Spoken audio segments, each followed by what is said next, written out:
que tenía como, vamos a decirle, como una posesión. Decía, Javier, es que es como si estuviera poseída, ¿no? Porque empieza a hablar, te mira, la mirada le cambia, esa prosopopesis, cambio de personalidad, ¿no? Y realmente es una mirada que no se te olvida, y la voz.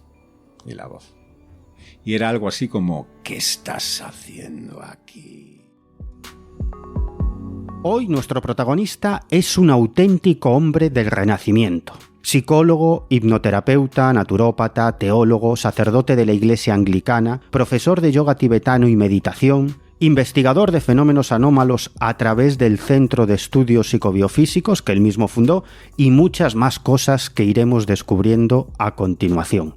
Nuestro protagonista se llama Javier Ackerman y nos va a contar sus investigaciones respecto a la Ouija, incluidos algunos casos tremendamente alucinantes sobre el tablero parlante que tuvo la oportunidad de investigar in situ. También compartirá con nosotros y con todos vosotros sus experiencias con poseídos por aparentes entidades demoníacas. Nos hablará de sus aventuras por África investigando el mundo del chamanismo y de las religiones africanas, o de lo que vivió en el Tíbet, donde permaneció aprendiendo meditación y yoga tibetano en un monasterio budista.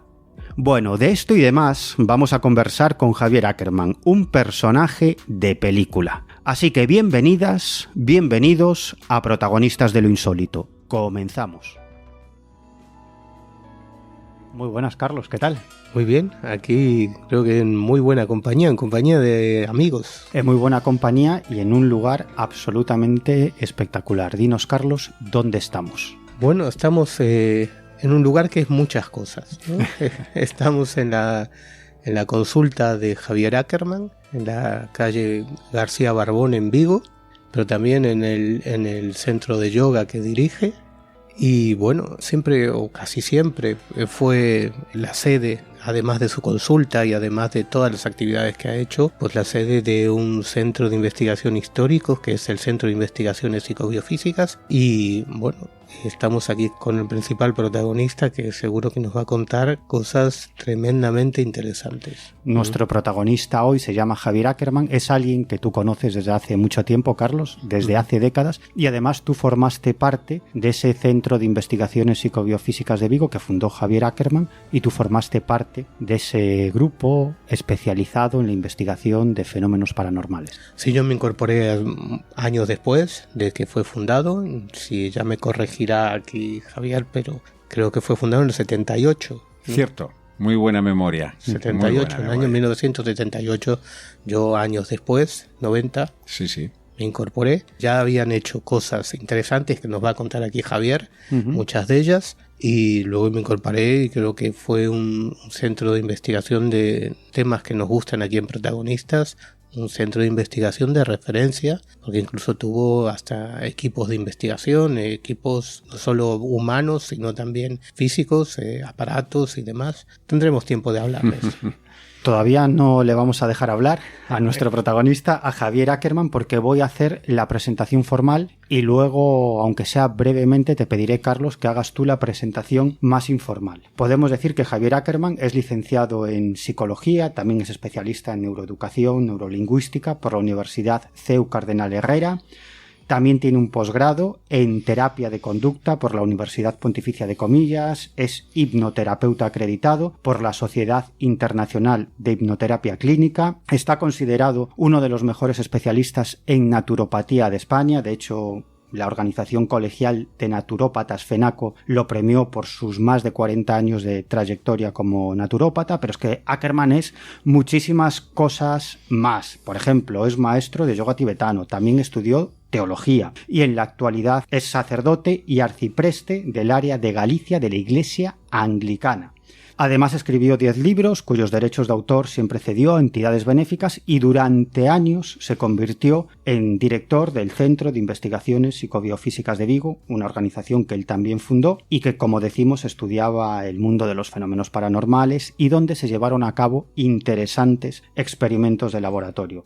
Y Carlos lo apuntaba en la introducción que Javier Ackerman es sobre todo un hombre del Renacimiento, porque es experto en un montón de asuntos y siempre está estudiando, está con un máster, con un doctorado, en un curso de no sé qué, formándose en no sé cuánto, viajando a no sé dónde. Siempre así. Sí, es que tú lo has dicho, además de un viajero que le encanta viajar a lugares exóticos, es en realidad un culo inquieto del conocimiento, ¿no? Siempre está estudiando cosas nuevas, aprendiendo cosas nuevas. No, es que estoy estudiando un máster de no sé qué, ¿no? Que estoy estudiando un tal. Y además de todo eso tiene una biblioteca envidiable, una biblioteca de las temáticas que nos gustan, pero envidiable. De las mejores de España, seguro. Seguro. No tengo ninguna duda. Y además de todo es una persona extremadamente inteligente, no es porque esté aquí. Extremadamente es un tipo brillante. Es un tipo brillante. Que las pilla al vuelo. Sí, y además tiene una capacidad de comunicación que ya lo tendremos oportunidad de verlo a lo largo de esta entrevista, una capacidad de comunicación que ya me gustaría a mí tener de mayor. Bueno, y es autor de 10 libros, muchos de esos libros editados por Ediciones Sidonia, Carlos. Sí, tenemos varios libros editados por Sidonia de Javier Ackerman. Cocina para sanar las emociones, quizás el más antiguo que hemos publicado, pero también Sexo naturalmente, Tratamientos naturales de urgencia, que es una reedición ampliada de un libro anterior, y 101 remedios naturales infalibles, que es el libro más vendido de Sidonia, que ahora sale una nueva edición, una edición ampliada con nueva imagen y con nuevos remedios, que es un auténtico bestseller y longseller, como se dice actualmente. Sí, el gran bestseller y longseller de Ediciones Sidonia, 101 remedios naturales infalibles, que se vuelve a reeditar ya, Carlos. Ya está en la calle. Bueno, pues es hora ya, después de todo este preámbulo, de saludar a nuestro protagonista. ¿Qué tal, Javier? Abrumado por estas muestras de cariño y por estas... Yo estaba diciendo, ¿quién es ese? Pues eres tú. Anda, pues bueno, abrumado y sobre todo agradecido. Agradecido por la confianza, por el cariño, por la amistad de tantos años y sobre todo algo muy importante, agradecido también por esa motivación e intereses comunes que nos unen a los que estamos aquí. Seguramente, pues en otros asuntos no estemos tan cerca. Y no hablemos de fútbol. Bueno, yo soy poco futbolero, pero como soy de La Coruña, pues soy del Deportivo. ¿Qué le vamos a hacer? Evidentemente. Yo tampoco soy muy futbolero, pero... Y además, bueno, yo siempre digo que me gusta que la gente disfrute con lo que le gusta. Si alguien viene a mi casa y yo le invito a un buen vino y le echa gaseosa, yo no le voy a reñir, porque si lo traigo a mi casa es para que disfrute tomando el vino como a esa persona le gusta, no como a mí me gustaría. Claro. Si no, eso se convertiría en una especie de dictadura, una amistad dictada, y eso no es amistad. Lo apuntaba antes Carlos, estamos en la ciudad de Vigo, en un centro impresionante. Esto casi parece un palacete, Javier. Pues muchas gracias. La verdad que estamos muy contentos, mi mujer y yo. La verdad es que el sitio es impresionante y también es impresionante ese bestseller, 101 remedios naturales infalibles, que acaba de reeditar Ediciones Sidonia. Brevemente, Javier, ¿qué se pueden encontrar los lectores en este libro? Bueno, primero, remedios que funcionan, si no infalibles, aunque yo, como anglicano, no creo en la infalibilidad del Papa, pero bueno, ese es otro tema. Hablaremos de eso. Ese es otro tema. Pero podemos encontrar remedios para lo más cotidiano y sencillo para aplicar en problemas pues cotidianos de salud. Evidentemente no vamos a hablar de neumonías ni de temas graves, sino, yo siempre digo, incomodidades en el estado de salud. Pues desde problemas de piel, ese problema de insomnio, esa fiebre, ese problema, cualquiera de ellos, y lo tenemos con remedios que están, pues eso, como digo yo, al pie de los caminos, están en la despensa o están cerca de nosotros, no son complicados, no hay que comprar nada exótico a ningún país, no tienes que romperte la cabeza, son remedios sencillos, con plantas que en cualquier herbolario, herboristería te puedes encontrar, o incluso en la cocina, porque además damos opciones y alternativas. Para mí siempre recoger, y siempre lo digo, ese acervo cultural y medicinal, que es la sabiduría popular, ahora denostada, porque ahora hay una especie de vamos a decir, de inquisición en contra de todo aquello que no sea, como dicen, científico. Y yo digo, ¿científico? Científico es el que duda y el que investiga. Lo contrario, podríamos decir que es una fe, que es una creencia. Es decir, dudar es investigar. Y en este caso, ahora todo lo que no sea una forma de enfoque de salud tradicional, médico, entre comillas, científico, pues es denostado como pseudo. Sí. Pues en este libro encontraremos esos remedios. Algunos ya hemos incluso hecho una pequeña ampliación, como es detoxificación o desintoxicación de metales pesados, porque ahora está más en la palestra, ¿no? En este sentido. Y entonces los hemos incluido también ahí. Otro para la candidiasis, que también está, ¿no? Y para problemas víricos, bacterianos, para depurar. Bueno, pues hemos incluido algunos de ellos, pero repito, más que 101 podían ser 10.001, 20.001 o claro. 21.000, ¿no? En este caso, porque realmente tengo, bueno, veis aquí archivos, ¿no? Sí. Estáis viendo aquí archivos, bueno, pues esto es solo la sobremesa, o la antesala de esos archivos, porque realmente tengo recopilados miles y miles de remedios, muchos de ellos, que yo os enseñaré después, que fueron entregados por personas ya jubiladas, por menciñeiras sabias, por compoñedores y compoñedoras que también trabajaban, sabéis que son un poquito... Explica quiénes son. Bueno, pues son lo que llamamos curanderos, entre comillas, ¿no? O sanadores, cada uno de ellos enfocados en, digamos, una especificidad o una especialidad específica de sus saberes, ¿no? Los compoñedores, pues serían como los osteópatas quiroprácticos, pero es más que eso. Porque ellos no estudiaron en una facultad o una escuela como era ahí, o no estudiaron fisioterapia, osteopatía, quiropráctica, que en Estados Unidos está en la universidad, por ejemplo, y en otros países, ¿no? Ellos, de una manera intuitiva, y además a veces casi de una genética y de una especie de genealogía que va pasando de padres a hijos, tienen ese don, y aquí en Vigo pues hubo un compoñedor que le llamaban Don Manuel, aunque él tenía un apodo que se llamaba Pichón, que estaba en Teis, y bueno, allí pasaron hasta médicos y todo, y era un compoñedor. Tú allí ibas, él te recolocaba esto, un hueso tal, un esguince, lo que fuera, y te lo hacía, y ahora otros también. Luego las menciñeiras, menciñeiros son aquellos que utilizan más productos, como pueden ser también pues remedios naturales, o sea, 101 remedios naturales infalibles, podría perfectamente ser el vademecum de un menciñeiro, hablando así. Y luego las sabias y tal, ya es otro, ya pues ya entramos ya en un aspecto más mágico, más con ese trasfondo un poquito más espiritual, ¿verdad? Pero bueno, una tierra fértil en esto, por eso yo creo que en mi genética, en mis genes está eso también, y eso se nota que tengamos esa motivación, pero ahora dándole un cariz científico. Esto no quiere decir que mientras no le das el cariz o no le de alguna manera lo avalas diciendo que es científico, que no funcione. De hecho, si no, fíjate cómo la medicina ha cambiado en los últimos 100 años. E incluso, pues hombre, la deriva de los continentes que se negaba, etcétera, etcétera. Entonces, yo creo que hay que ser humildes. 101 remedios naturales infalibles es un libro humilde, es decir, no es ahí para ganar el premio Nobel en nada, es un libro humilde, pero es un libro hecho con el corazón, que contiene la sabiduría de los ancestros y que contiene la ciencia de la demostración. ¿Por qué?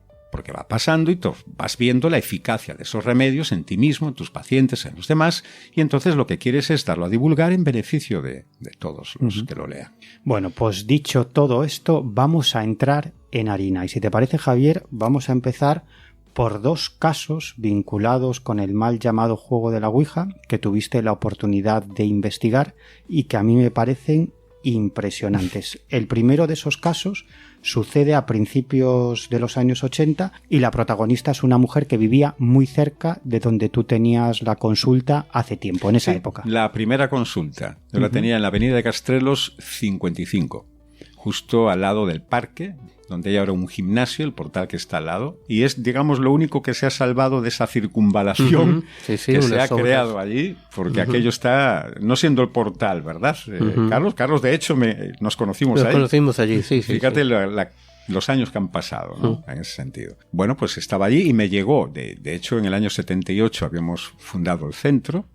Teníamos las oficinas primero en San Julio Abadía 11, cuarto izquierda, de Vigo, y luego pasaron a la calle Aragón, un local grande, más grande, para hacer allí nuestras reuniones y nuestras investigaciones. Y ya cuando teníamos ya el centro, que el registro dentro de lo que era registrado oficialmente, ¿no? Como centro, a nivel civil, como asociación civil de investigación, que por cierto, una anécdota es que tuvimos que devolverlo porque nos lo habían, la primera de ellas, registrado mal. ponía centro de, entre los estatutos y todo lo que hacíamos, ponía centro de parasitología. Entonces, evidentemente, aunque la parasitología es una ciencia, no había que demostrar nada, no tiene nada que ver con lo que nosotros investigábamos. Eso es muy bueno. De parapsicología, entre otros, ¿no? Entre otros. Entonces, bueno, pues estábamos empezando en los primeros fundadores. Yo fui el que coordinó esa fundación, pero realmente éramos pues el señor Escobero, que además trabajaba y trabaja como sanitario, otro que fue un ingeniero técnico de Telefónica, estaba en activo, ahora está jubilado y disfrutando de sus nietos y siempre me pregunta, ¿qué tiempos? ¿Qué estás haciendo ahora? ¿Qué estás haciendo ahora? Y dice, siguen activos. Y bueno, seguimos con los investigadores, más que nada, pues ahí siempre al pie del cañón. Porque una pasión nunca se abandona. Entonces estábamos allí en la avenida de Castrelos, donde tenía la consulta, y a través de una paciente y un paciente me vino un caso de una chica que vivía muy cerquita, está la avenida de Balaídos y está la avenida de Castrelos.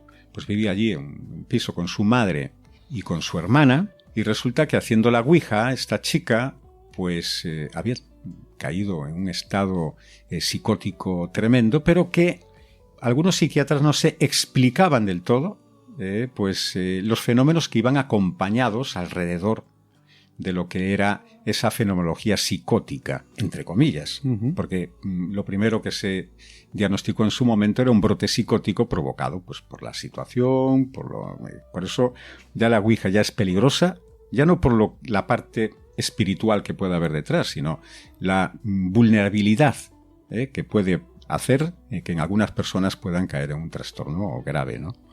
Bueno, pues yo conocí a la madre, me contó el caso, esta chica estaba en una habitación. ¿Y ese trastorno fue consecuencia de esa práctica de la ouija? Sí. Esa chica, y aún, bueno, la hermana se llama Ana, hay que decirlo, no digo los apellidos, pero aún seguimos manteniendo una amistad. Y sigue. Yo siempre le pregunto y dice, no, está en ese estado catatónico. ¿Desde entonces? Sí, desde entonces. Desde principios de los años 80. Desde principios de los años 80. Exactamente, creo, si mal no recordar, que era el año 83. ¿Y cuál es esa situación, Javier? Bueno, la situación de ella es que estaba con unas amigas y unos amigos, estaban de moda. De hecho, hasta se vendían en los kioscos tablas de ouija y planchettes para hacer escritura automática. Y bueno, ya yo siempre tenía ese interés, ¿no?, de investigación. Era un imberbe investigador, pero siempre me interesó la parte, repito, científica, la explicación, ¿no? Y bueno, pues según parece, al poco tiempo ella empezó a tener primero pesadillas, una conducta errática, estoy así resumiendo un poco, y empezó la madre y la hermana empezaron a sentir que ella hablaba con una voz como masculina, ronca, que tenía como, vamos a decirle, como una posesión. Decía, Javier, que es como si estuviera poseída, ¿no? Porque empieza a hablar, te mira, la mirada le cambia, esa prosopopesis, cambio de personalidad, ¿no? Fumaba compulsivamente cuando estaba en estado catatónico, pero fuera de ello se ponía incluso en forma ofensiva, hablando, etcétera.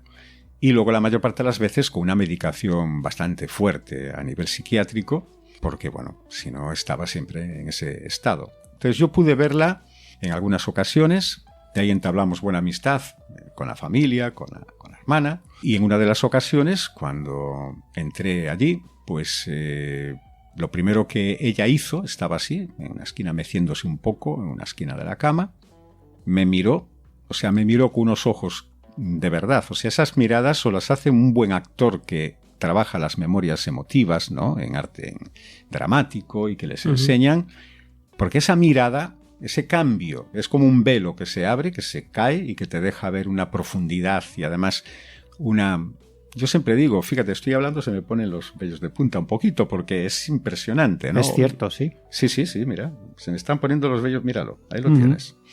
Y realmente es una mirada que no se te olvide, y la voz.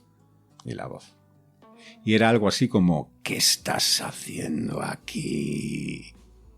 Algo así.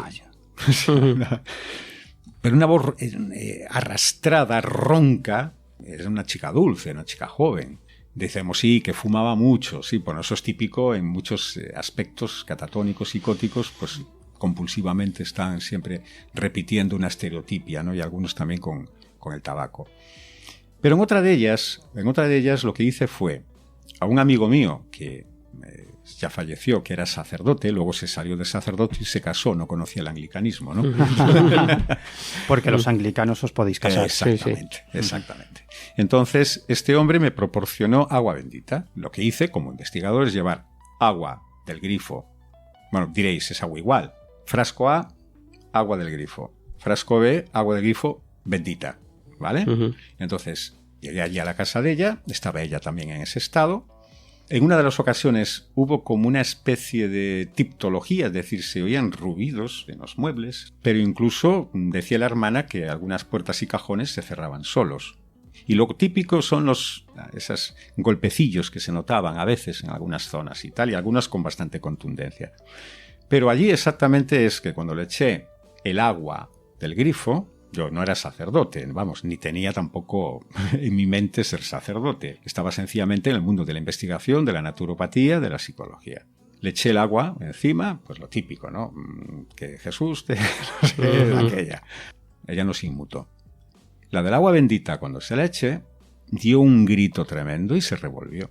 Claro, dices tú, ley de probabilidades tienes un 50%, ¿cierto o no? Sí, sí. Pero ¿por qué esa chica, sin saber lo que se iban a hacer, ella no sabía absolutamente nada de ello, con el primero no se removió y con el segundo sí?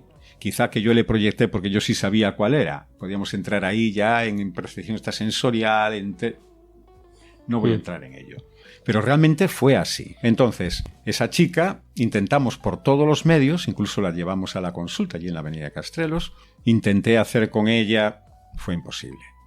Imposible. Imposible. Esa chica ha sido imposible de darle inclusive un mínimo estado de calidad de vida, de claridad de conciencia. Y de hecho ya habían recorrido pues todos, especialistas, neurólogos, médicos, etcétera, y todos, absolutamente todos le dijeron lo mismo. Esto ha sido un brote psicótico, claro, a esto ocurre, y es cierto, muchos brotes psicóticos o esquizofrenias incluso aparecen en la pubertad a la adolescencia, es cierto. Porque hay ahí además una criba mental, neurológica muy importante. Y ya la gente que pueda haber genéticamente algún antecedente, no se conocían en la familia, pero podía haberlo. Yo siempre digo, tenemos una memoria genealógica muy corta. Te preguntan el nombre de los bisabuelos, algunos no lo saben. Me explico, entonces no lo sabían. ¿Y tú crees, Javier, que la práctica de la Ouija pudo activar esa enfermedad mental latente o que quizás detrás de este caso hay o puede haber alguna otra explicación? Ya hablamos de entidades malignas, de espíritus, de lo que sea. Yo creo, eso es otra cosa, la puerta que se puede abrir. Yo creo que la puerta que se puede comprobar ha sido que la Ouija fue el detonante de un trastorno mental psiquiátrico. Que lo pudo activar entonces. Sí. La práctica de la Ouija. No, estoy convencido. ¿Y por qué? Hablando con la madre, hablando con la hermana, con Ana, hablando también con una persona que ya hace muchos años me había presentado, que había estado en esa Ouija. Claro, yo intenté recopilar lo que hacemos siempre, es decir, antes no había WhatsApps, ni había Facebook, y tenías que ir pues tirando de la gente y tal. Y pude hablar. Esa chica era una chica normal, que salía, le gustaba salir y de discoteca, que tenía esos intereses como cualquier persona y que cuando hizo la Ouija, ya al acabar la sesión, específicamente ya estaba un poco rara, y a partir de ahí, pues ya esa noche empezó a tener como unos delirios, una cuestión, hasta el día de hoy, que aún hace poquito visitando a un paciente que tenía en un hospital, que está impedido por un trastorno neurológico, pues estaba también ingresada esta chica, me dijo la hermana, bueno, por un tema neumónico, el tabaco, me explico, un tema tal, y le pregunté, digo, pero ¿y cómo está? Dice, igual. Exactamente igual. Yo quería preguntarte por lo del agua bendita. Yo, perdona mi ignorancia, pero no sé si en el mundo anglicano, si en la tradición anglicana existe el agua bendita. Sí, claro, ¿no? sí. ¿Qué explicación le das tú? Bueno, ahí vamos, claro. Yo, es que ahí me coges en mi... casi podría decir que en ese ámbito tengo varias puertas, porque por todas las he transitado. y como he transitado por todas las puertas, hombre, yo no puedo hablar de economía, no puedo hablar de tecnología, estos son los expertos y sois vosotros, pero en el caso mío sí. Entonces, por un lado, analizo, ¿será casualidad? ¿Será fruto del azar? Puede ser, ¿eh? Pero es que lo repetí, esto lo repetí. Y la segunda vez que lo repetí, era agua católica romana, ¿eh? Desde aquella yo no era anglicano. Y la segunda vez que lo repetí, ella también se revolvió. Claro, ante esto me dices, ¿qué otras puertas pueden haberse abierto?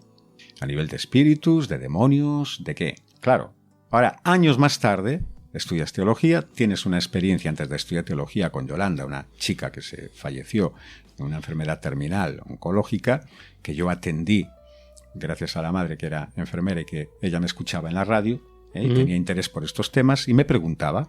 Yo de aquella, a principios de los 90, pues no tenía formación teológica, pero la chica me hacía preguntas. La chica, establecimos una relación maravillosa, falleció. El hermano y el padre habían fallecido en accidente de tráfico también y esta mujer se quedó sola. Entonces esta mujer cuando me agarra, esta mujer me refiero a su madre, una mujer enfermera, me agarra, me da un abrazo tremendo agarrándome, casi queriendo exorcizar su dolor. Y yo estaba abrumado, yo no sabía qué responderle. Me dice, dame una razón para seguir viviendo. Y a partir de ahí, ¡pum!, estudié teología. No sé, fue como una metanoia, como diríamos hoy en teología, un cambio de conciencia, una especie de sacudida del alma. Entonces dije yo, no, porque no le puedo dar una... Es decir, ¿le puedo hablar de qué? ¿De qué? Pues de muchas cosas, psicológicamente, de espiritualidad, de espiritismo kardecista, de lo que te dé la gana. Pero sale del corazón, porque la razón sola ahí no provocaba ese efecto de consuelo. Entonces, cuando estudié teología empecé a ver otros prismas, con la parapsicología igual. Es decir, ¿qué ocurre aquí? Que si yo, cuando me ordenan sacerdote y me dan potestad, aunque suene aquí un poco raro, de que el Espíritu Santo y Dios mismo hacen que yo pueda desarrollar un sacramento determinado, manteniendo la misma naturaleza accidental, pero transmutando el efecto que pueda tener a los demás, ¿es eso posible? Yo creo que sí. ¿Me explico? Yo creo que sí. Por eso yo creo que cuando hay ese aspecto de fe, y yo iba, claro, yo venía y sabía cuál era el agua bendita, y se lo eché, yo creo que ahí se activaron dos cosas. Se activaron lo que esa chica tenía o tiene dentro, fuera de lo que es el ámbito de un trastorno neuroquímico, neurobiológico cerebral, ¿vale? O de un estado psicótico, porque que se mantenga en el tiempo, que todas las resonancias, que todas las pruebas, pues escapen un poco también a lo que es la tradición médica, a la solución médica, pues me ha hecho pensar, y me ha hecho pensar que probablemente se haya abierto otra puerta. Y ahora me preguntáis, ¿esa otra puerta estás llamando de demonios? ¿Daimones? ¿Qué? ¿El mundo feérico? ¿El mundo de qué? Yo soy muy humilde en eso. Y yo digo, cuando hay algo que muchas personas ven, que creen, que transmiten, igual que ocurría con la Santa Compañía, que te agarra del brazo, no veías nada y empiezas a ver. ¿Cierto o no?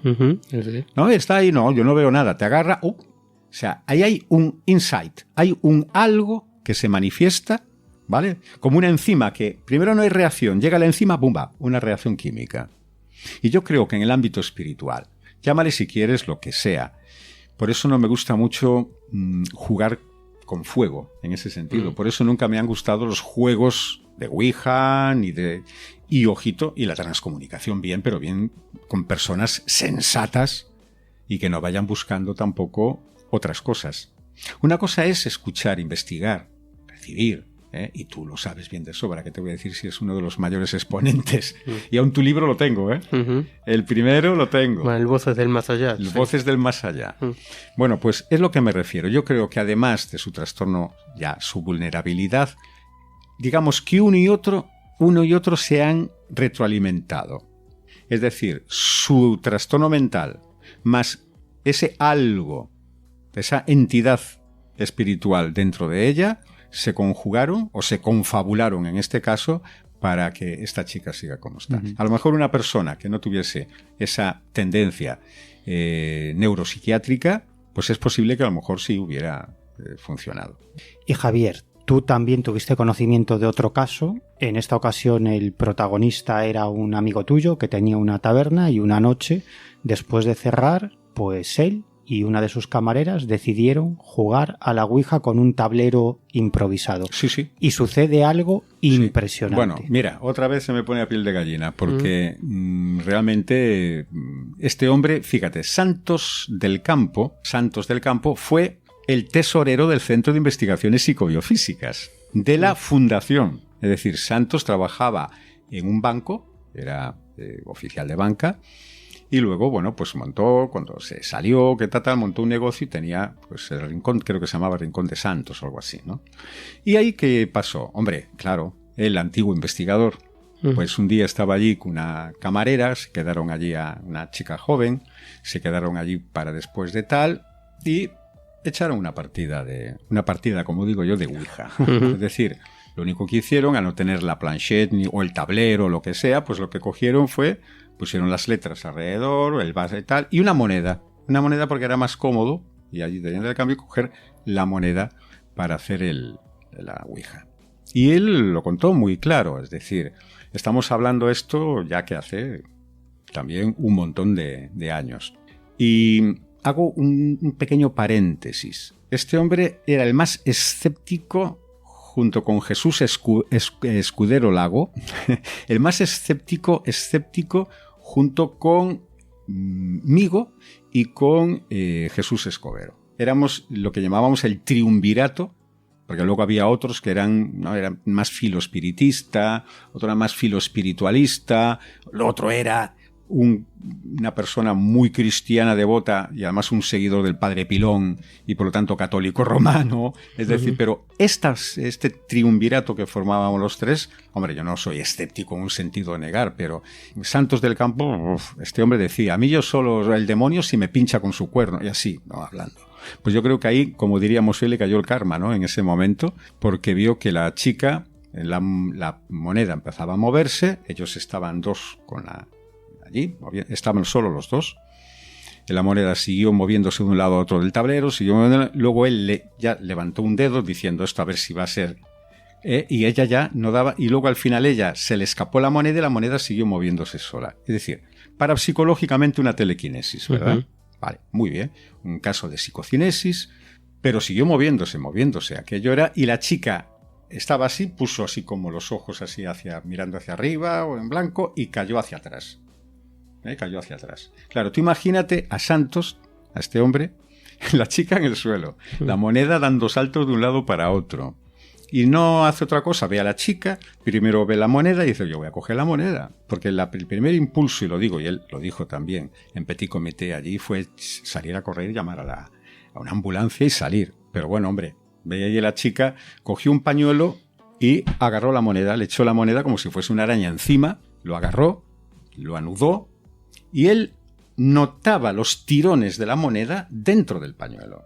Estoy contando tal cual él me lo contó. Yo no estaba en esa escena, pero es un testigo de primera mano. Y esta joven seguía en estado allí, pero vamos, quedó como desmayada con una catatonía y quedó así y con un rictus, ¿no? Y de vez en cuando gritando. Se llamó una ambulancia, la ambulancia se la llevó. Pero claro, entre esto y la ambulancia que llegó y tal, el hombre no sabía qué hacer con la moneda.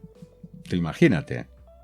Él sentía que la moneda se seguía moviendo dentro de su puño. Él llegó a hacerlo con lo siguiente, no es su gestión, según él.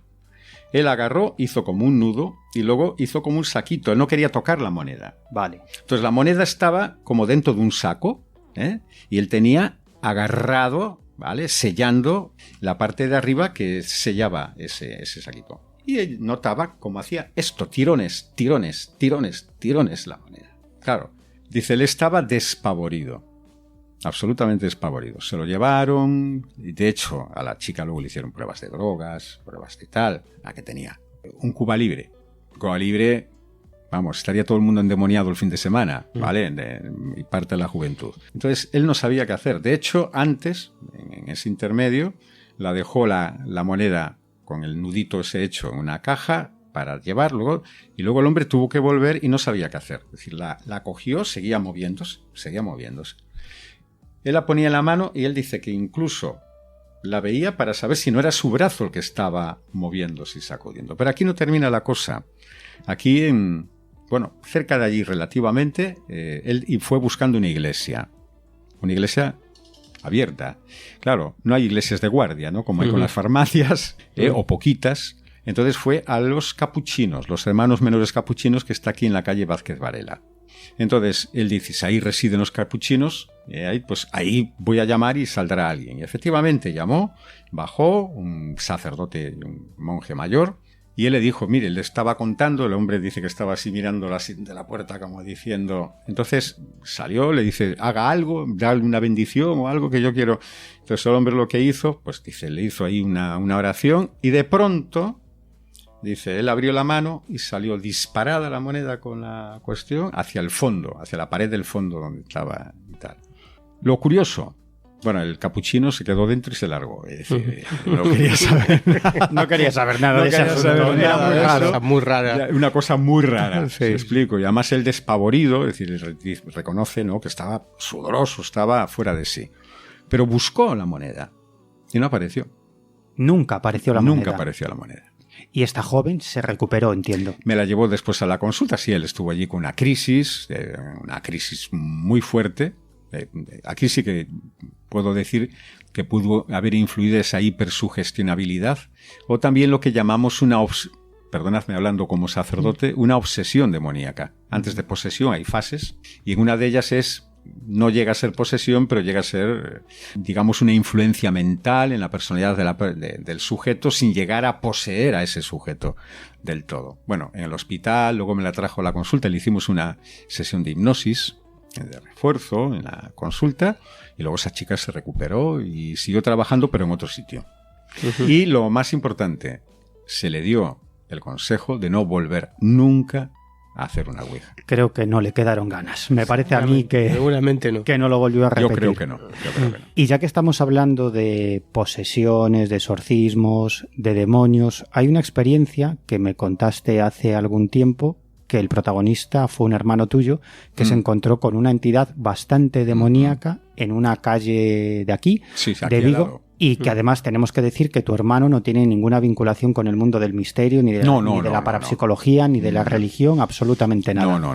Mi hermano José Antonio, Tono para los amigos, es músico, profesor de música, de coral, de guitarra, nada en absoluto. Y un día salíamos de nuestra casa donde vivíamos aquí, en este edificio que hay aquí al lado, enfrente de la metalúrgica, antes de que estuviese toda esta rotonda hecha y todo remodelado y reconstruido, pues había un peri que afectaba unas casas de del callejón que había ahí, que ahora se llama Rúa o calle Miragaya. Antes era el callejón de Miragaya y está aquí al lado. Y era más tétrico, ahora no es tétrico, ahora es una maravilla, pero antes era, pues claro, unas casas afectadas, algunas ya abandonadas. Enfrente estaban las mutualidades laborales en un lado, y enfrente había una fábrica de lozas donde también por la noche estaba todo abandonado.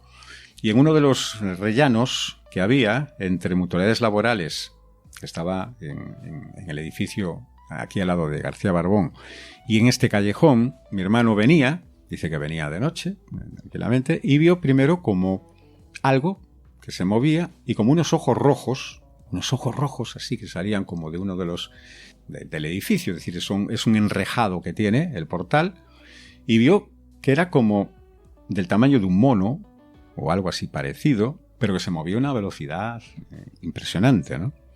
Y dice que le entró miedo. Primero, mi hermano es especialmente miedoso, es una persona muy flemática, y como buen músico, pues muy dicharachero, pero aquello le impresionó. Entonces dice, lo vio así, dice, ¿y esto? Entonces dice, aquellos ojos, lo que se quedó es con los ojos y con que era, pues eso, del tamaño más o menos de un macaco, más o menos, y tal. Y que luego una velocidad tremenda, dice que hizo así, y él ya, dice también, yo ya me fui por el portal, me fui. Entonces él lo que me contó y volvía a contar, mi hermano había tenido otra experiencia más, además en nuestra casa ahí, que se había hace ya muchos años, estoy hablando, yo era un chaval. Algún día la emitiremos, sí, porque gracias a ti tuvimos la oportunidad de entrevistar a tu hermano, no sobre esta experiencia que nos acabas de contar, sobre la otra sobre la otra. Sí, una aparición, una fantasmogénesis, es decir, era un vecino que era militar, Bueno, pues la dejo por si la queréis poner en otro momento. No, pero cuéntala. ¿No? Pero era un vecino que era militar, a él le tenía mucho cariño, muchísimo cariño. Siempre que lo cogía le tenía un cariño muy especial a mi hermano. Y ese vecino, que era un ex militar, como he dicho, se suicidó. Cuando nos enteramos que se había suicidado, fue evidentemente al día siguiente, fue de madrugada. Bueno, pues luego, viendo para atrás a qué hora se suicidó, fue la hora en que mi hermano vio como un resplandor en el pasillo. Resplandor fosforescente, ¿no? Con una silueta grande. Este hombre era alto. Era un hombre para la época alto, 1,80 m y pico largo, ¿no? Y entonces cuando vio así, aún no sabía lo del suicidio, no se sabía. Y pues se quedó. Entonces me llama a mí, dormíamos en la misma habitación. Me llama, Javier. Y a mi padre, lo llama a mi padre. Primero pensó que era mi padre que se había levantado, se levantaba más temprano para ir a trabajar, y que en la cocina, que la teníamos enfrente de la habitación, que podía haber encendido un fogón, pero aquello no era un fogón, era en el pasillo, era delante, era lo que él contó, ¿no? En su momento. Y luego sí que es cierto que había como un olor extraño. Entonces, bueno, mi padre, ¿qué pasó? Tono, ¿qué pasó? Mi padre buscando por todos lados, por si había alguien, algún intruso, aquella no había ocupas, ¿no? Como tal, ¿no? Pero hubo algún intruso buscando y no encontró nada. Bueno, quedó la anécdota. Hermano, sí, ya estaría soñando, le dice mi madre. Mi madre siempre muy pragmática. Tú estarías soñando, no, estarías soñando. Eso es lo que fue. ¿Quién va a entrar? ¿Quién va a entrar si estábamos todos en casa? Bueno, pues ya por la mañana me dice, Javi, cuando yo venía del colegio, me dice, Javi, ¿sabes lo que pasó? ¿Qué ocurre? Que don fulanito se suicidó. Se pegó un tiro. Se pegó un tiro. Era militar, tenía la pistola reglamentaria y se pegó un tiro. Y dice, se suicidó, se pegó un tiro en la cabeza y se suicidó. Y Javi, pues estaban ahí diciendo no sé qué, que fue esta madrugada. Y dije yo, ahí va. En el momento que él tuvo esa visión. Como si fuera una despedida. Como una despedida. De este hombre que apreciaba tanto a tu hermano. Sí. Y se cumple eso, ¿no? Que se dice siempre, de que hay una afinidad entre cuando ves a alguien, ¿no? Exacto. Cuando ves a alguien cuando muere, ¿no? Exacto. Y es ese vínculo, ¿no? Sí, recuerdo que Tono nos contaba de que este hombre, el que se suicidó, le bromeaba con tu padre de decirles que lo quería adoptar. Sí, le dijo, yo lo voy a adoptar. Era como un segundo padre, ¿no? Le tenía un cariño muy especial. Mi hermano era siempre cuando era un chaval, me llevan 9 años de diferencia, pero siempre muy cálido, muy sensible, hombre músico, artista, ¿no? Y este hombre tenía una debilidad especial. Y él, claro, bueno, siempre venía, le daba algo, ¿no sabes?, a mi hermano. Y mi padre le decía así, Victoriano, se llama Victoriano, mi padre, mire que lo voy a adoptar. Pues yo creo que ese vínculo que hablábamos, ¿no? Esa transferencia emocional, pues fue como que se vino a despedir, sí. Eso mi hermano está convencido. Javier, ¿y en tu faceta de investigador de fenómenos paranormales o en tu faceta de sacerdote anglicano te has encontrado con más casos de este tipo de apariciones de entidades demoníacas o entidades extrañas? Os puedo contar una. Esta creo que no la había contado en alguna ocasión con vosotros, pero fue más reciente. Un día me llegó una amiga, paciente y también feligresa en su momento de la iglesia, que la hija que tenía en el piso que habían comprado en Ponteareas, pues en esa habitación no podía dormir. De aquella la hija tenía 9 años, 10 años. Y no había manera, es decir, en la cama de los padres sí, sola en otra habitación sí, pero en esa habitación no podía dormir. Se levantaba aterrada y decía que ella en la oscuridad un día vio como una niebla que salía de un agujero en la pared. Esto era una descripción de una niña. Entonces, bueno, me dijeron, yo ya era sacerdote, soy sacerdote. Entonces dice que la llevaron primero al pediatra, el pediatra la derivó a un psiquiatra infantil, por si le hicieron pesadillas y terrores nocturnos. Nada. Todas las veces que intentaba dormir ahí, todas las veces tenía esa presencia, incluso de que la agarraban. Incluso literalmente de que y no era parálisis del sueño, porque la niña, además muy maja, muy inteligente, decía que ella podía mover los pies, pero que la estaban agarrando porque podía. Esos son esos keywords, esas palabras clave que te está diciendo, uy, aquí no está solo la imaginación. La niña entabló muy buena relación conmigo, lo que diríamos una transferencia profesional muy buena, Y entonces le dije yo, bueno, pues mira, vamos a hacer una cosa. Todos los estudios psicológicos, toda la cuestión, es una niña normal y corriente. Incluso los padres no le refuerzan el comportamiento al respecto. Le intentaron llevar allí que volviera a dormir sola. Le intentaron, entre comillas, convencer, pues comprándole un juguete. La niña allí no quería estar sola, por todo el oro del mundo. Entonces dije yo, bueno, me dice Javier, haz algo. Porque ya no solo es el hecho de que no duerma ahí. ¿Qué vamos a hacer con esa habitación? ¿Qué ocurre? Además la niña nota presencias, nota esa... Bueno, pues fui con... Carlos lo conoce, con mi maletín teológico. Sí. Lo he visto lleva veces. un cosito con agua bendita, tiene toda la cuestión, la estola también, morada, tiene todo, ¿no? Entonces dije yo, mira, perdemos algo. Yo he de decirlo que no iba convencido del todo. Yo tengo fe, soy sacerdote, pero también soy... pretendo ser racional con mi formación profesional científica. Claro, la lógica lo que indicaba es que eso era una imaginación de la niña. Evidentemente. Pero claro, cuando ya me quedé hablando que si los piececitos, si la cuestión, y que en otros sitios no y tal... De hecho, la cogían dormida de otra habitación donde era duerme el hermano que tuvo después y la llevaban en brazos, la ponían en la cama y a los 5 minutos ya estaba la niña chillando. Entonces, pues fui allí e hice, pues eso, le hice una bendición del sitio, tal, con el agua bendita, unas oraciones cristianas ad hoc que se hacen para este tipo de cosas. A la niña se le hace un sellado también, que es para sellarle de las entradas del maligno. De hecho, en la Iglesia Ortodoxa hacíamos lo que se llama el exorcismo del que se va a ser bautizado. El exorcismo del bautizado. Sí. Porque tú también fuiste sacerdote. Fui ordenado sacerdote en la Iglesia Ortodoxa. En la Iglesia Ortodoxa. Y luego te pasaste al anglicanismo. Sí, exacto. Yo fui ordenado por Monseñor Vladica Luca, que era el obispo de España y Portugal y de la diócesis de Europa Occidental, de la Iglesia Anglicana, de la Iglesia Ortodoxa y del Patriarcado de Serbia, ¿no? Entonces yo fui ahí ordenado, estudié teología, y fui ordenado. Por cuestiones demasiado ortodoxas de la Iglesia, bueno, pues me sentí que no era mi sitio. Esto de la investigación parapsicológica o el yoga no iba mucho por muchos de los... Sí, mi obispo lo aceptaba, él me conocía perfectamente, pero no por otros compañeros sacerdotes. Entonces, luego también la no inclusión de la mujer, me explico, etcétera, pues entré en la Iglesia Anglicana.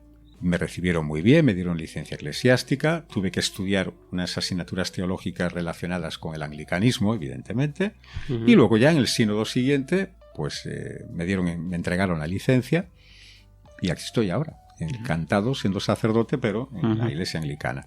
Pues bien, le hice el sellado a la niña, le hice el exorcismo, la bendición, y dije, bueno, esta noche dejad que duerma con vosotros, lógicamente, y mañana a ver lo que ocurre. Pues nunca más volvió a tener pesadillas, ni sueños, ni percepciones, ni visiones. Al día siguiente, dice, la dejaron en la habitación. Dice, bueno, te dejamos la luz encendida. Y dice ella, no, apágala. Le apagaron la luz y durmiendo hasta hoy, que ya es una adolescente. Pues ahí lo importante es que la niña dejó de tener esas cosas, es que más allá de las interpretaciones que hagamos, ¿no? La interpretación cada uno que le pueda dar, pero lo importante es esta niña feliz, ahora es una estudiante maravillosa, una niña que no volvió a tener problemas y que esa familia volvieron a respirar. Pues nos vamos ahora a la época del Centro de Investigaciones Psicobiofísicas de Vigo. Podríamos contar muchísimas cosas, podríamos dedicarle 20 programas a lo que habéis hecho allí, pero por centrarnos en alguna cuestión. Por ejemplo, los experimentos que llevasteis a cabo sobre el campo de la psicometría. Explica primero qué es esto de la psicometría, para quien no lo sepa, y qué investigaciones habéis llevado a cabo. Fuera del ámbito de la psicología, la psicometría es el ámbito de los test y pruebas psicológicos, se dice pruebas psicométricas, pero en el ámbito de la parapsicología es un término que implica, que dice que todo tiene una memoria psíquico-energética, todo lo que está en contacto con una persona, los objetos, etcétera, cuanto más vínculo hay, más todavía, y por lo tanto, hay algunos psíquicos que en contacto con esos objetos, prendas o accesorios que estaban en contacto con esas personas, pues son capaces de sacar información. información de esas personas o relacionado con el entorno de esas personas. De hecho, la policía en Europa, y esto lo contaba ya de mi época, Hans Bender y el profesor Tenhaef, que eran catedráticos, uno de Friburgo, etcétera, catedráticos de parapsicología, pues estudiaron a uno de los psíquicos y psicómetros más importantes, Peter Hurkos, y colaboró incluso con la policía. Si la policía tenían algunas cuestiones y le entregaban a este hombre objetos o de lo que sea, y este hombre era capaz de dar casi un perfil, era como un perfilador, ¿no?, de los del FBI, ¿no?, curiosamente, entre otras cosas. Entonces, con psicometría tuvimos experiencias realmente muy interesantes. En una de ellas, lo curioso, hay que decirlo, que para aquellos curiosos que lo deseen ver, esto quedó en la hemeroteca de papel, reflejado en la prensa aquí. Hace muchos años había desaparecido una niña después de un golpe de olas en el rompeolas, aquí en rompeolas cerca de La Guardia, y estaba de la mano del padre y no aparecía. A un psicómetra se le entregó. Esto está comprobado por nosotros, lo que estoy hablando aquí. No sé si te lo había comentado en su momento. Sí. ¿Vale?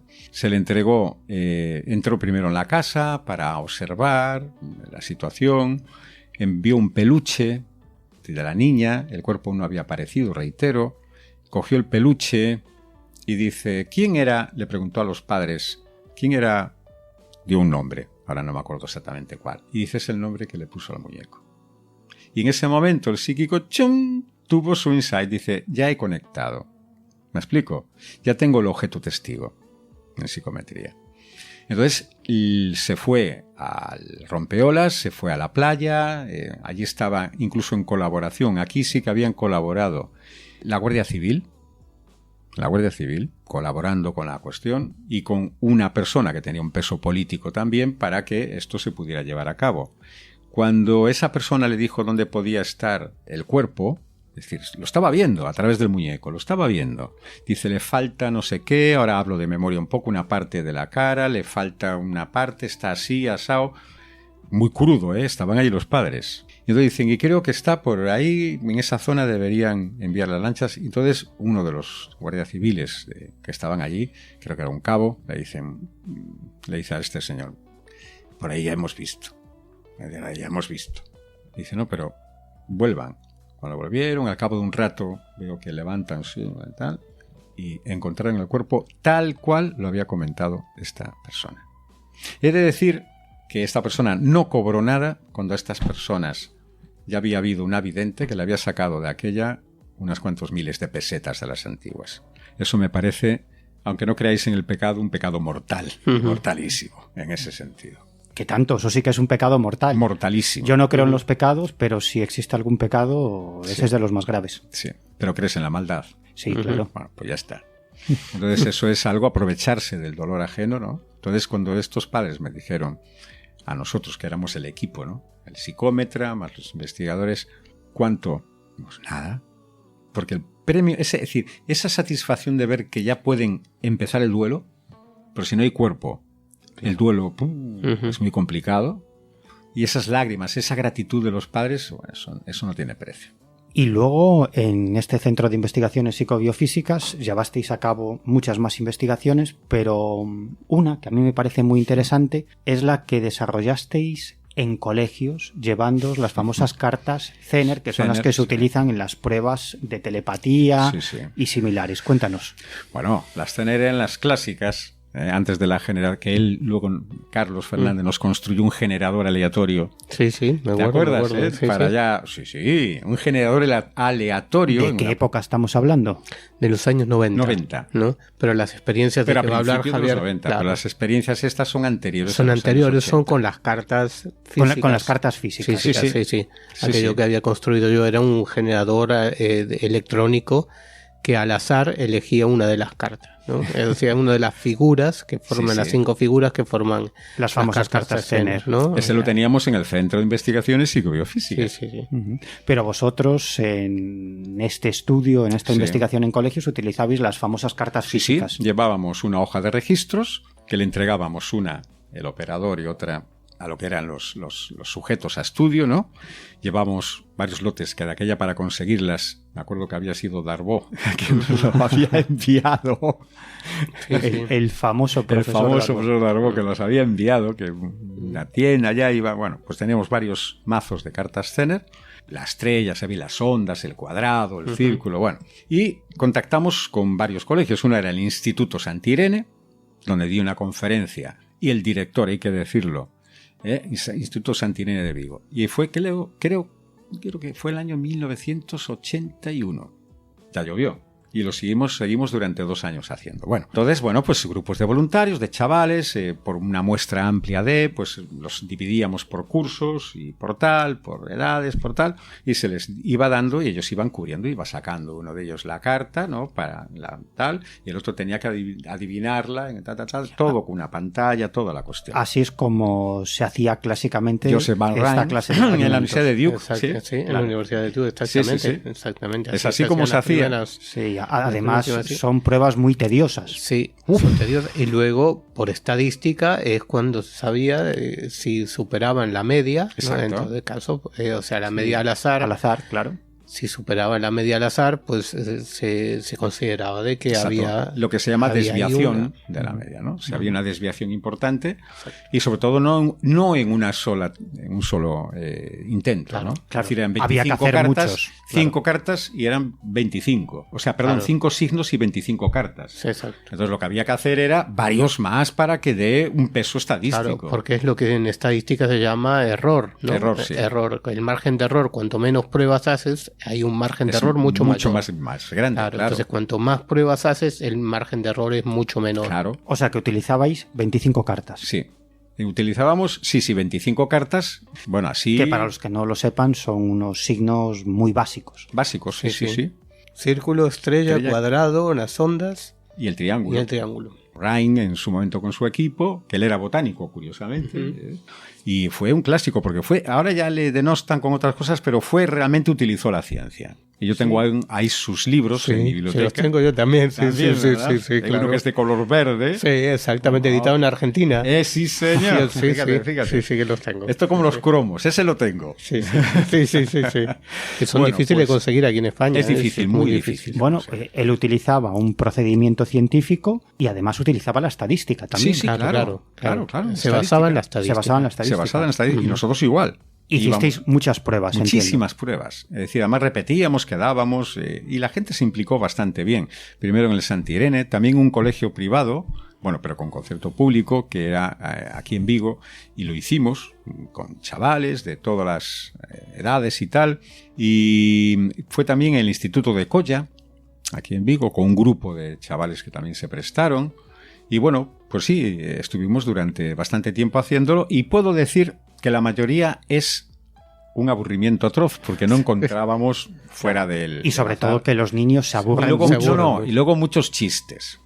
Muchos chistes. El operador es miope, o el no sé qué es miope, o te ponían así una carita, ¿entiendes? En vez de... se aburrían.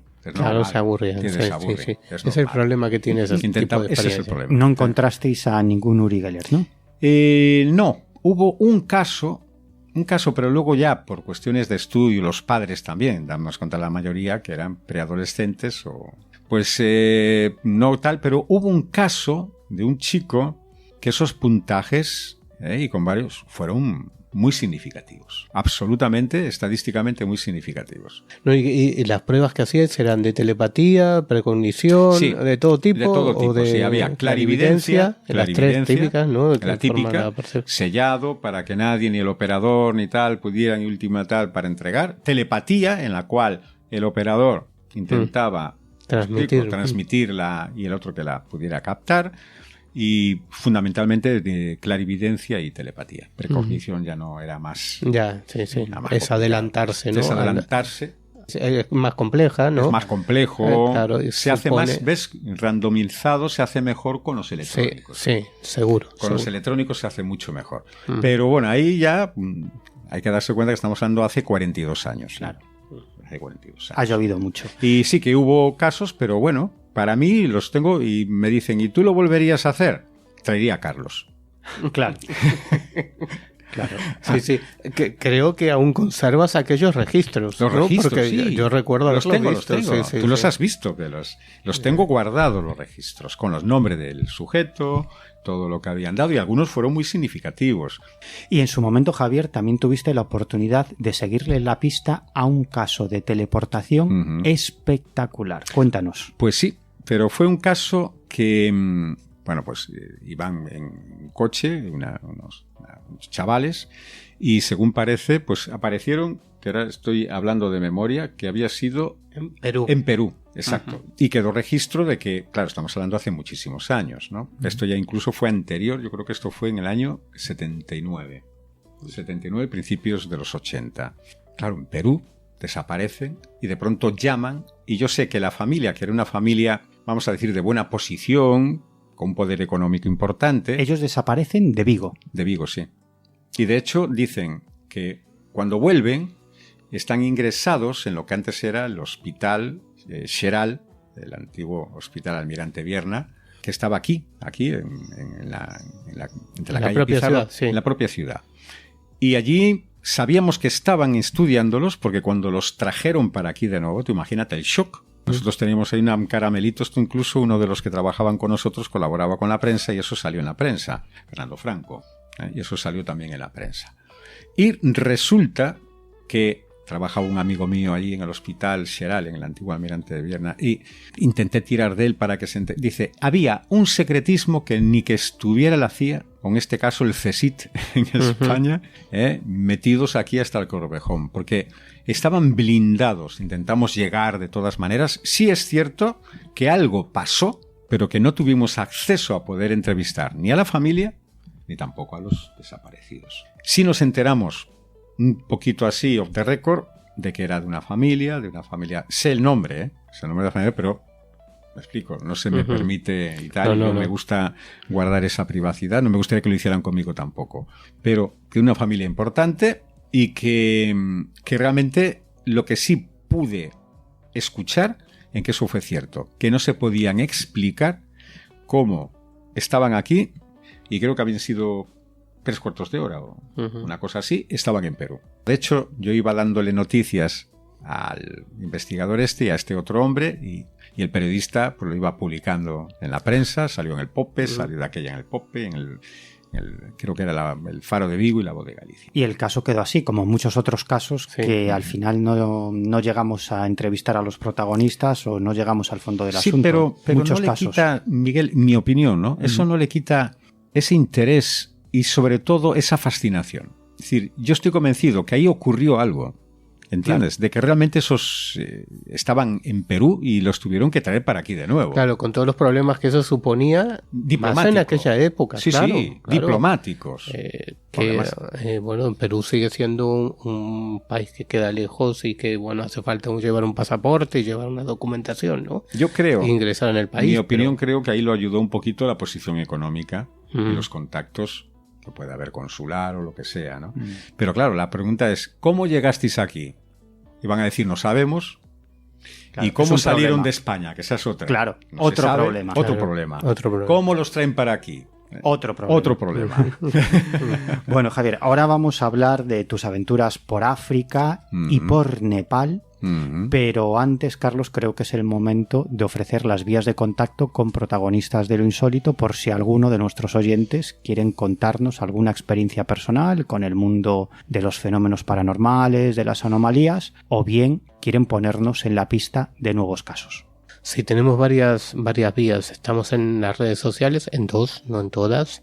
Estamos en Facebook como Protagonistas de lo Insólito. Estamos en Twitter como Protagonistas Insólito. Luego tenemos un correo electrónico al que no pueden comunicar con nosotros, que es protagonistasinsolito@gmail.com. Y luego tenemos un teléfono, 604-070-106. Ahí nos pueden mandar mensajes de WhatsApp o SMS, tanto de texto como de audio. Pues nos vamos a África. ¿Qué se te perdió a ti en África? Qué historia África, ¿verdad? ¿Qué se me perdió en el mundo? Pues qué pena que se me hubiese perdido el mundo. El mundo es tan grande y tan maravilloso para conocer, ¿no? Yo estaba colaborando con un proyecto profesional de potabilización del agua de Senegal. Se había contactado aquí una empresa que trabajaba uno de los científicos y yo era un poco el coordinador y que le apoyaba, que era de descalcificación del agua. Allí era un problema tremendo la calcificación. Y entonces, bueno, dijeron, de paso que vamos allá con este proyecto, que era una patente de este científico, y nosotros colaborábamos en temas de salud con esa patente. Entonces, resulta que la SONES, que es la Sociedad General del Agua de Senegal, pues se puso en contacto y nos invitó a ir a presentar este proyecto. Hicimos una memoria, hicimos un estudio y yo lo llevé yo allí porque decía, no, es que va a ser mucho tiempo allí, así a ti te interesa esto. Es decir, me pasaron la pelota sabiendo que para mí eso era un caramelo. Claro. Luego me quedé allí más tiempo. Porque tú podías aprovechar para investigar los asuntos que a ti te interesaban. Evidentemente. Que era el mundo de la magia y del chamanismo. Evidentemente, claro. Evidentemente. Entonces era para ir 4 o 5 días y me quedé un mes. Pero lo más interesante aquí, bueno, ese aparato efectivamente se llevó, estuvimos incluso con el alcalde allí, que estuvimos hablando con todos, y realmente fue muy interesante porque es una especie de aparato electromagnético que convierte la cal en aragonito, es decir, la descalcifica. Entonces eso le iba a ayudar a que no generasen tantos problemas y averías que tenían, ya no solo la potabilidad, que eso la tenían bien controlada. Entonces, bueno, muy bien todo, tal, y luego veo yo, ya cuando acabaron los aspectos protocolarios, que me queda por delante un montón de tiempo y estoy deseando ver por dónde. Entonces, mi guía, Asgeye, escrito, me dice, Javier, ven, él era aunque era suní, musulmán suní, él sabía mis intereses y todo y tal, ven, que te voy a llevar a que conozcas a la chamana. Allí los chamanes y tal, bueno, les llaman de otras maneras, serignes o tal, pero aquí la vas a conocer, que se llama Mamme Mariem Masei. Y dio permiso para que podamos hacer la visita. He de decir, no tuve que pagar nunca nada a ninguna de estas visitas, esto es importante, y la vas a conocer. Entonces llegué allí y me encontré, de hecho tengo ahí las fotos que me veo que estoy más sudado que el calcetín de un legionario. O sea, porque aquello el clima es lo que peor se lleva en estos sitios, ¿no? Y entonces decían que tenía más de 100 años, podía ser, porque tenía un aspecto realmente, pero estaba ciega del todo, le estaba acompañando una de sus ayudantes, que la tenían allí, muy venerada, ¿no? Aquello, y entonces le dice, mira, este es Javier Ackerman de Vigo, tal. Ella no conocía nada de mí, nadie le habló nada de mí, y una mujer, ya digo, de allí a aquí, pues que no había ningún contacto, evidentemente. Y no tenían WhatsApp de aquella época. Y resulta que ella me coge las manos, con los ojos cerrados, me coge las manos y se queda callada. Entonces yo, muy respetuoso, igual que hice cuando me llevaron a un sitio que es Touba. Ahí hay una mezquita y tienen como una especie de casba, como muy parecido a la Meca, ¿no? Donde tienen, hacen hasta... Y allí me dejaron entrar, he dicho, a rezar. Pero allí ella me cogió, entonces yo digo esto para saber que con todo respeto del mundo estoy callado. Entonces empieza a hablar. Entonces la ayudante de la señora traduce del Wolof, el Wolof, que yo hablo un poquito, Nanguizefet, Magnificent, hablando con ellos, un poquito chapurreadito. ¿Qué significa eso? Hola, ¿cómo estás? O si dices también Chabarma Kalman, la comida de Chabarma, que es una comida, está muy rica, y cositas así que vas aprendiendo. Pero claro, iba traduciendo y mi amigo me iba traduciendo al español, porque mi amigo habla perfectamente español porque tenía un negocio, de hecho, por eso fue de intermediario, en Canarias. Y viajaba muchísimo allá y tenía allí negocios en Canarias. Y era un hombre además con unas inquietudes, así que desde aquí mi agradecimiento, porque cuando empezó a hablar yo veía que él empezó casi como a tartamudear, porque empieza a decir, dice que gracias Javier por venir, que tú eres un hombre medicina, que tienes 3 hijos, o sea, ojito, mira, vuelve a ponerse la piel de los vellos de punta, que tienes 3 hijos, que tienes una gran labor porque eres un hombre de corazón y llevas el corazón de Isa. Isa para un musulmán es Cristo, que para Cristo, después de Mahoma, es el segundo gran profeta. Si nadie lo sabe, es el segundo gran profeta. Y musulmanes y cristianos descendemos como ismaelitas, es decir, los musulmanes como los judíos, curiosamente, como los no israelitas, los judíos, los descendientes de Judá, son hermanos. Y esto lo vemos luego, es tremendo, ¿no? Lo que está ocurriendo, ¿no? Bueno, pues a lo dicho, yo estaba asombrado. Me dice que gracias por venir por aquí, que yo voy a tener que hacer muchas cosas muy buenas, que llevo el espíritu de Isa, del espíritu de Cristo, y me estuvo hablando ahí, esto lo he anotado, lo tengo como un gran recuerdo, me dio su bendición, y bueno, todos los que estaban allí iban contentísimos, mi amigo, los otros que esperaban, dice, lo que dijo Mam Marie Massey, lo que le dijo, la bendición, y me abrió las puertas, me explico, el boca a boca, y me dejaron entrar a hablar con él, que era el gran custodio de uno de los templos de Touba, en Senegal, en la cual estaba esta piedra, en la cual dice, si ahí oras, todos tus deseos y tu suerte se van a convertir en realidad, te va a acompañar Dios. Es la primera vez que dejaban entrar a un infiel, entre comillas, ¿vale? A un cristiano y no un musulmán. Pues estuve orando con ellos, no sé cuánto fue, porque estaba un montón de tiempo, y bueno, yo a mi manera, evidentemente, y puedo decir que fue una experiencia mágica. Se hacían también, me coincidió con el Festival de las Luces y los Colores, que es precioso, en el cual también se hace tributo, son de una belleza espectacular los senegaleses, esa mezcla franco-senegalesa es impresionante. Fui también pudiendo entablar contacto con la tradición sanadora, utilizan muchísimo plantas, entre ellas el bisab. El bisab es una planta que ellos utilizan incluso como la Viagra para los hombres, en ese sentido, pero también para fiebres en general. Me la enseñaron, tenía un sabor afrutado de color rojo y luego vi que era el hibisco.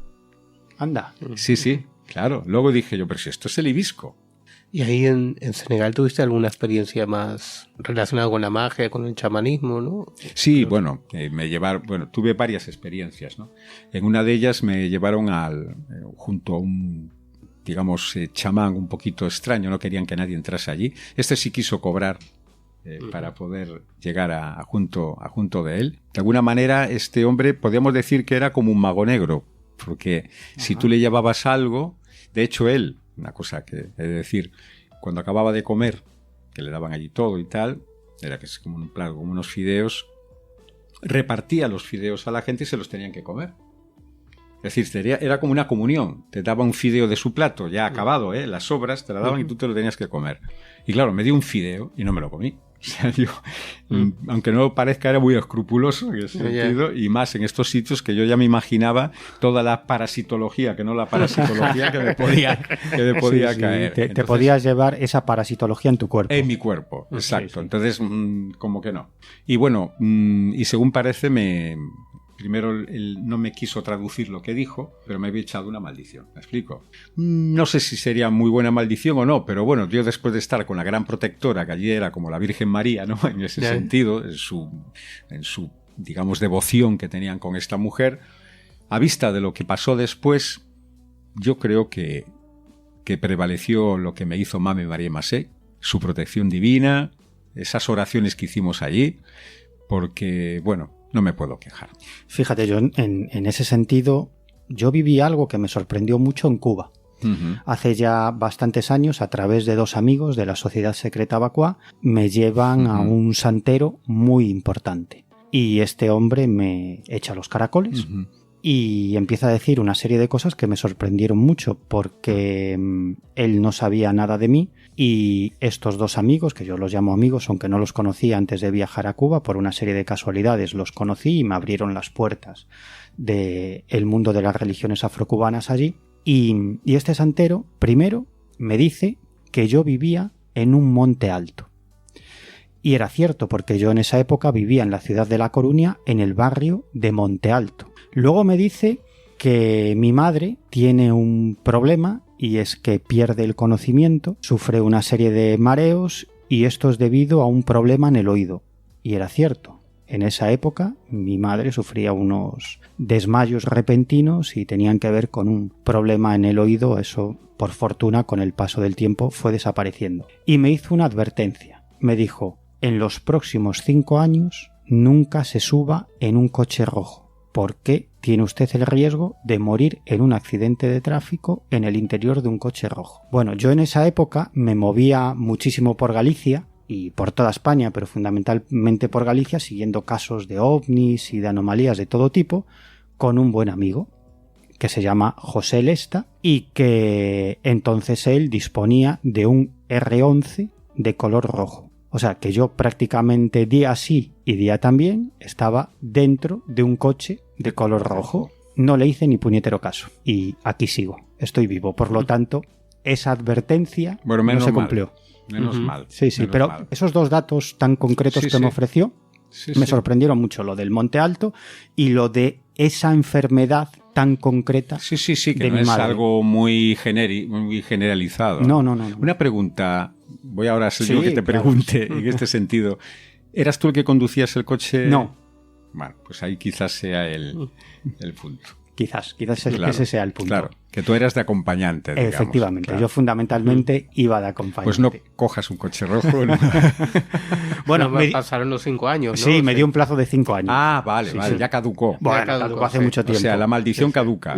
Bueno, por lo menos ese peligro ya ha caducado, ¿no? Me parece genial. Bueno, Javier, Y tú... me alegro, me alegro. Sí, me alegro, sí, me alegro mucho. sí.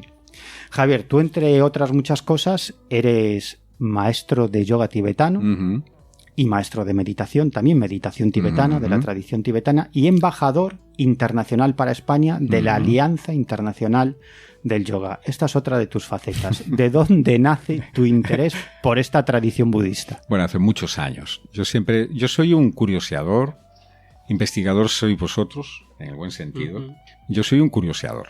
Entonces, tengo curiosidad de conocimiento y en aquello que me suscita una curiosidad más profunda, entonces ya lo investigo y me formo previamente para conocer, ¿no? Entonces, yo fui formado por un maestro que estuvo durante unos años aquí en Vigo, primero en Hatha Yoga, por Madana Mohan, y después con Tulku Shering, un maestro tibetano, y posteriormente con otros maestros que ya fueron abriéndose y venían aquí, y en un viaje especial que hice a Katmandú, a Nepal, con mi hija Noemi, pues allí Luden Khenchen Rinpoche nos dio una iniciación tántrica muy profunda en el budismo Vajrayana, y fue el que me abrió la puerta a que pudiera de alguna manera ese impulso, ese decir, venga, decídete ya a abrir una escuela de yoga tibetano.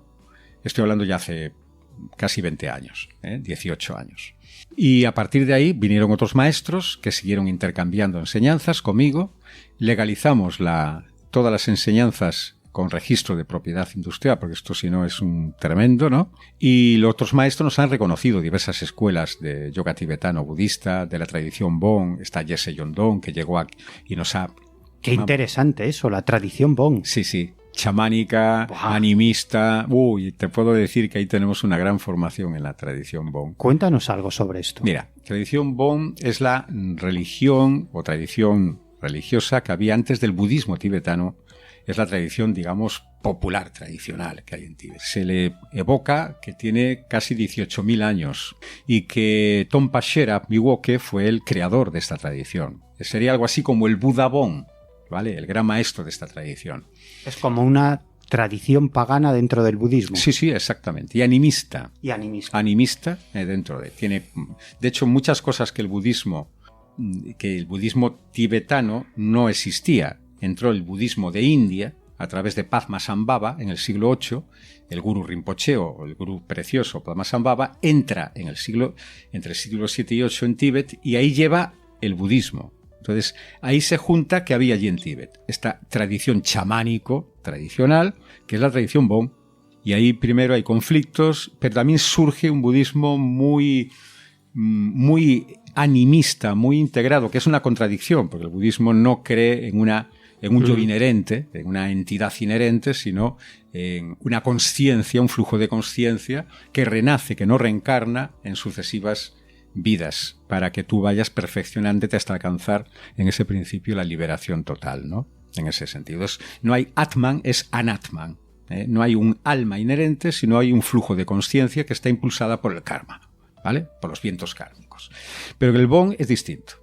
El Bon, el Dalai Lama ha dicho que es la quinta tradición tibetana, la ha admitido, tiene sus propios monasterios, sus propias prácticas y sobre todo su propio enfoque. Hay una astrología tibetana, muy diferente a la astrología que nos viene a nosotros incluso a nivel de Oriente Medio, tiene una medicina muy propia, una medicina autóctona, y tiene una, vamos a decir, medicina mágica y enfoques mágicos. Hay exorcismos, trabajan también con los espíritus del lugar, que hay que pedirles permiso cuando haces algo, tus espíritus protectores que están colocados en diversas partes del cuerpo, que no se corresponden con los chakras, sino con ciertos lugares de poder o vórtices, y entonces hay prácticas en las cuales ciertos sonidos, ciertos mantras, etcétera, pues son para estimular y que te protejan. Hay una práctica que se llama las 6 cualidades y otra que se llama la práctica de los 5 protectores. Dentro de la tradición yógica me las han enseñado a mí, de la tradición Bon. Tiene sus mantras, tiene su práctica, y realmente te puedo decir, aquí hemos hecho, evidentemente, dices, mira tú, un cura haciendo estas prácticas, es espiritual. En todo sentido es espiritual. Y son preciosas. Tienen una profunda conexión con la naturaleza, con el cosmos, con la vida. ¿Me explico? No se circunscribe solo a una práctica un poquito vacía que a veces en algunas tradiciones puede verse, que son las letanías, las repeticiones. Esto tiene un enfoque, tiene una conexión. Es una especie de red de energía que te comunica incluso con los caballos de viento, con otros espíritus del lugar y deidades, ¿no? A ellos hablan, por ejemplo, de los mamos. Los mamos serían los que provocan cataclismos y provocan enfermedades. Es decir, detrás de una, entre comillas, imagínate, de una pandemia, imagínate, que puede haber un virus, que puede haber lo que sea, detrás de ellos están impulsados por los mamos. Pero son correctores, no son algo así como los daimones, no son buenos o malos. Como los daimones. Como los daimones. Sí. Serían los daimones, digamos, sí, de la tradición. Sí, tienen un carácter ambivalente. Ambivalente. Es decir, ambivalente te puede hacer bien o mal según cómo se trabajen, ¿no? Entonces, hay varios daimones, hay una deidad que es femenina, iba a decir mamones, mamos, claro, mamos, varios, y cuya deidad hay una especial que es femenina. Entonces tienes un enfoque, tú te enfocas en ella. Hay incluso unas tankas, que son unos dibujos, ¿no?, en forma de yantras, como unos mandalas parecidos, en los cuales tú te enfocas y eres capaz de dirigir esa energía para poder realizar cosas, ya no solo en ti o un grupo, sino incluso en eras. En cambio, en momentos en que la humanidad está un poquito desestabilizada, se dice que ahí los mamos están trabajando en ese sentido. Y de todas tus experiencias en el mundo del budismo tibetano, si tuvieras que elegir alguna vivencia personal, alguna enseñanza que te haya impactado. Muchas. Yo tengo solo aquí que agradecer. Una especial fue el retiro en Katmandú, en la ABA, en la Academia Budista Internacional, con la presencia personal y la iniciación de Ludin Khenche Rinpoche, gran maestro que ya falleció. La otra es con la llegada a Vigo del Lama Norbu, que me reconoció como tradición legítima y que hemos tenido también contactos mágicos, lo puedo decir aquí, extrasensoriales. Sí, ya eso será para otro momento. Vale. Él lo puede contar, de hecho, os puedo decir. Pero cuéntanos, aunque sea una experiencia de este tipo. Él, antes de venir, un maestro suyo, que él estaba en Nepal, en el monasterio, y estaba en la tradición budista Gelug, y le había enseñado un gran maestro, su gran maestro yoga. Entonces él le dijo, mira, tú aquí ya no haces nada en tu monasterio como con el budismo, tú tienes que enseñar yoga tibetano. Pero le dijo este maestro, que ya falleció hace poco, esto fue hace 22 años, le dijo, mira, tú vas a encontrar un pequeño Tíbet en un lugar de Europa con un maestro que es occidental, y lo vas a ver, vas a soñar con el sitio, y ese maestro se va a poner en contacto contigo. Bueno, él pasaron los años, se fue a Estados Unidos, estuvo allí, luego viajó, y un día, pues, me llega un acto de un maestro tibetano llamado Lama Norbu, que estaba haciendo allí en tal, y con le entro en Facebook y le envío en Messenger diciendo, ¿y tú de dónde eres? Empezamos a chatear. Y él me dice, vale, pues quedamos, hermano, así, a ver si algún tal. Y un día, inmediatamente me pide el teléfono mío, me llama y me dice, he tenido un sueño. Y en ese sueño veía unos caballos en una zona de Vigo, pero son caballos de metal, y estuvo describiendo la Gran Vía donde teníamos nosotros la consulta. Sí, los caballos de metal son una estatua que hay, la estatua gigante, ¿no? De caballos sí, aquí, rampantes, muy ¿no? bonitos, que están subiendo aquí. Sí, en espiral, ¿no? Como subiendo en espiral, exacto. En la Plaza de España. En la Plaza de España. Bueno, el hombre quedó absolutamente fascinado. Dice, es que esto es lo que yo he soñado. Cuando llegó aquí, él casi era como el que nos dirigía, como el tour turístico. Dice, pero tú tienes que estar entonces por aquí, tu casa. Digo, mira, se me pone la piel de gallina, de verdad, es impresionante. Bueno, pues a raíz de ahí intercambiamos enseñanzas y lo más importante es que teníamos sueños lúcidos a la par. Eso es el Milan Yoga avanzado, trabaja también con estos sentidos. Tenemos un juego que era muy curioso, ¿no? Él soñaba esta noche y yo soñaba, entonces yo soñé con él un día en un círculo que era de fuego, en un lago, bueno, muy simbólico, muy yógico, hay que estar ahí dentro para saber lo que es, pero bueno. Y entonces hacíamos un juego, lo que él soñaba, él lo escribía en un papel, y lo que soñaba yo lo escribía o lo dibujaba, lo levantábamos y era lo mismo. Qué curioso. Es ciencia también, ¿eh? Sí. Para evitar sugestiones y confabulación y tal. Claro. Entonces, ha habido una conexión tan profunda entre este lama y yo que me reconoció maestro Ballera, me reconoció maestro de la cuestión, se dan lo que se llaman las iniciaciones y empoderamientos, luego vinieron otros, pero yo con este maestro raíz, como digo yo, él siempre dice, ya no hay dos lamas, hay uno, ya no hay dos maestros, hay uno, tú y yo somos uno, te echo de menos. Dice, te echo de menos mucho, porque hemos compartido muchísimas experiencias y luego vino otro maestro que también nos reconoció y que es un gran maestro de Salón. Luego también tuvimos otro reconocimiento del gran maestro Bon Jesep Jondon, de la tradición Jondrok Bon, que es impresionante y que nos reconoció, incluso un curso que nos dio de formación lo certificó a través de nuestra escuela. Eso es como un mérito tremendo, ¿no? Uh-huh. Entonces, todo esto que te estoy contando, me dices, ¿qué te ha sorprendido? Podía estarte contando como el abuelo, que ya lo soy, pues la historia del abuelo, porque he tenido experiencias maravillosas, tanto con maestros de yoga tibetano, dentro del budismo, con muchos, digamos, lamas, yeses, etcétera, y también, por supuesto, dentro de la tradición Bon, especialmente con Yese Yondon. Es impresionante y seguimos en contacto, intercambiando, bueno, una verdadera maravilla. Bueno, pues estoy pensando que tenemos que hacer, Carlos, un próximo programa de protagonistas de lo insólito, pero centrándonos solo en las experiencias, en las investigaciones y en los viajes de Ackerman vinculados con el mundo del budismo tibetano. ¿Te parece? Sí, por supuesto.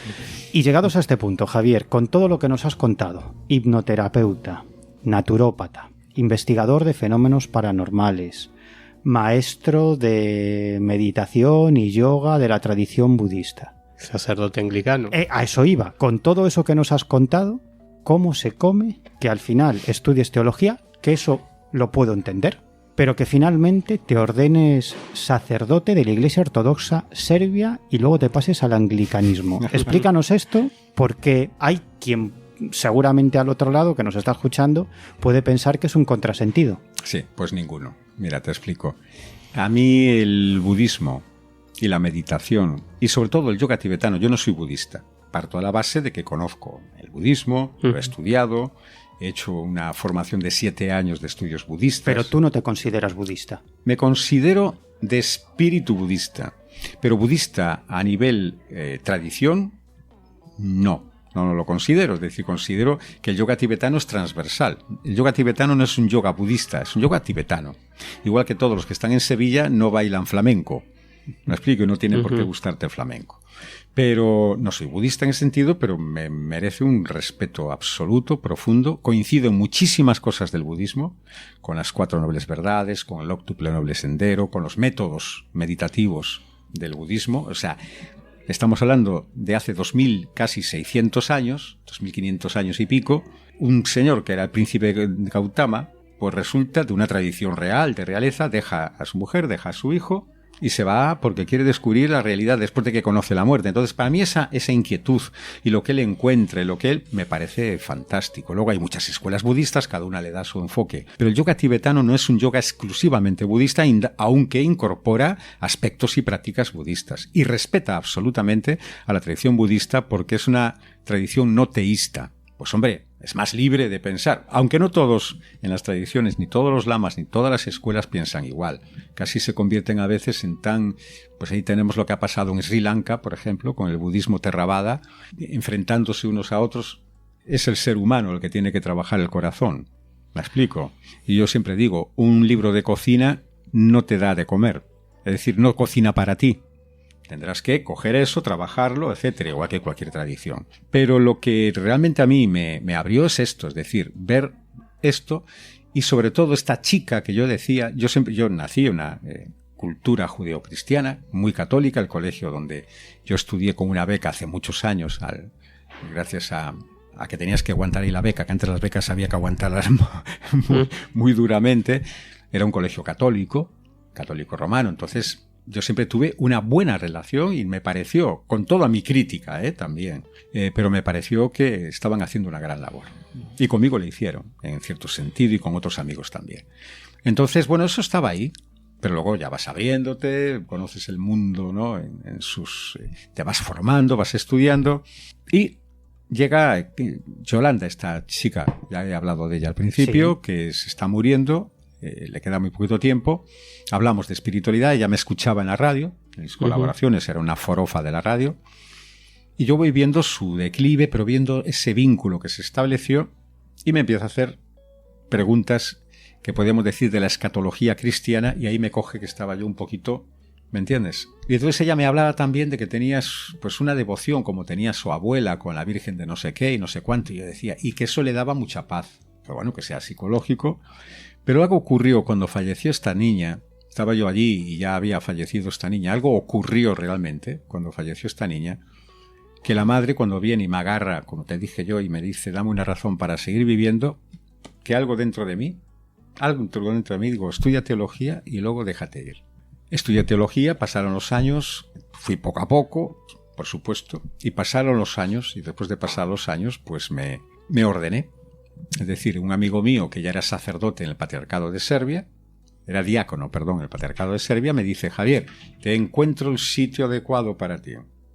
Porque yo siempre colaboraba con las parroquias católicas romanas y tal, pero bueno, es cierto también que eres un hombre y yo no, para mí eso del celibato, pues como que no. Y si quería ser coherente, no podía ser un hipócrita, ¿me explico? Claro. Entonces dije yo no. Entonces, este hombre me dijo, mira, aquí puedes seguir si quieres, ya había acabado teología. Y dije, hombre, pues... Y de pronto una noche, sencillamente, yo entiendo ahora a esas personas que dicen que han tenido una revelación, una especie de epifanía. Pues sí, dije, es como una llamada. Hombre, sí, no la tenía fuera, ni tampoco entró el ángel dentro de mí, ni ninguna cosa. Pero sentí que sí, que debía hacerlo. Lo hice, me admitieron en la iglesia serbia, el Vladika Luka, que ahora descansa en la paz del Señor, y estuve unos años ahí, bueno, pues, pero yo buscaba algo menos constrictivo.